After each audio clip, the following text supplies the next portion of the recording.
If every parameter of your laser cutter had a personality, what would it be like? Today, I'm gonna tell you that story with all the science and drama behind the laser. Your laser cutter has a menu full of technical names. Each one affects the cut in a completely different way. Some are soft, others are intense, and a few are temperamental. This video is not a tutorial. Mind you, it's not a tutorial, it's technical entertainment. Before cutting, the laser and the head movement must be synchronized.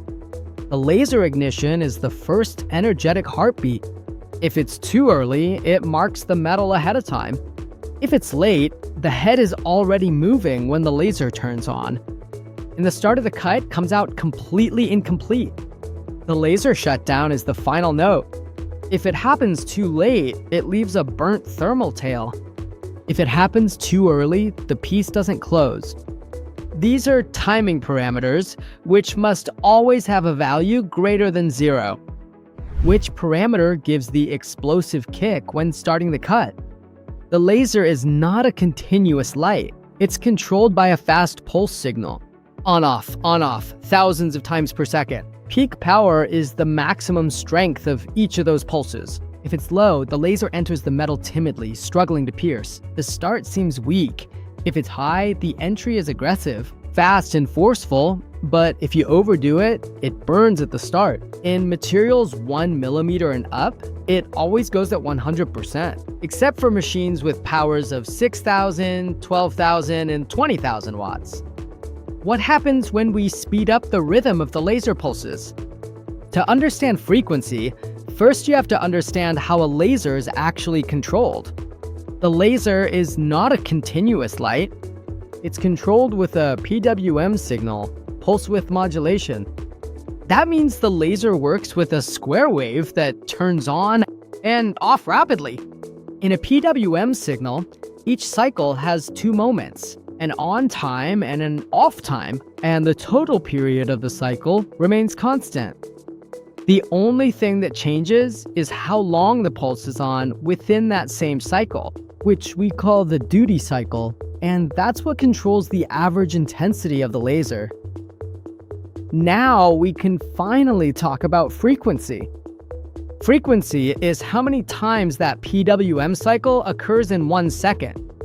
How many light pulses, how many square waves fit within the same instant? The result is surprising.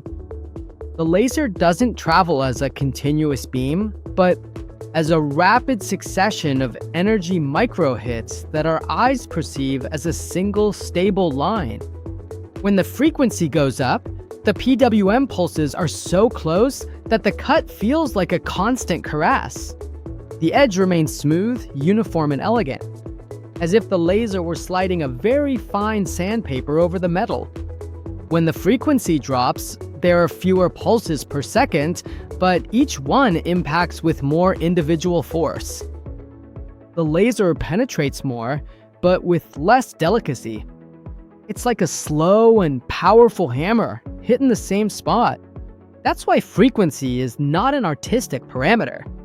It's a tool to balance delicacy, aggressiveness, and stability based on the material, thickness, and desired quality. And what happens when we change the duration of each pulse? Pulse width defines how long each energy hit lasts. A short pulse is fast, precise, and cold. A long pulse builds up heat, penetrates more, but can burn or deform. In real life, engineers almost always leave it at 100%, because if you lower it too much, the laser simply stops cutting. What is the most powerful and also the most delicate parameter? The focus. Inside the head, there are several lenses. Those lenses shape the beam into a perfect cone. It closes and reaches a microscopic point full of power and opens up again. That point is the focus, the zone of maximum energy. If the focus is above the metal, the laser cuts with the widest part. The cone opens up again, burning an area of the material, and produces better heating in the material. This focus is used in thick black steel with oxygen. If the focus is located below the material, the point of highest concentration is inside the material. This helps not to lose energy during the cut and controls overheating a bit. It's used on materials that shouldn't get too hot, like stainless steel and aluminum, cut with air. When it falls right on the surface, the laser width is very small, increasing its precision. This focus is perfect for cutting thin materials that require many small details and millimeter precision. Every material and every thickness has its own focus. The focus is so sensitive that a 0.5 millimeter change can go from a perfect cut to a damaged lens. That is why an operator does not touch it. What parameter can you touch? But with a great deal of respect. Speed defines how the laser distributes energy as it moves forward. If you go too fast, the laser doesn't manage to penetrate. The line remains incomplete. If you go too slow, the heat builds up. The edge gets burned. Melted droplets form under the metal, so they are adjusted in steps of plus or minus 1 millimeter per minute and should never be changed beyond 5 millimeters per minute. If you need to make a drastic change, the problem is not the speed, it is something else. How does the laser manage to cut, and what role does the gas play in this task? Gas is the laser's inseparable companion. The laser melts, but the gas expels the molten material. Oxygen reacts with the metal. It produces penetration and dark edges. Nitrogen is cold and clean. It does not react, it just sweeps, leaving silver and perfect edges. Air is the useful and economical middle ground. Pressure defines the gas's attitude. Low, burr. High, eroded edges. The perfect balance is what leaves a clean cut. What does the laser need to adjust when the machine enters a curve? When the machine enters a corner, it decelerates to turn.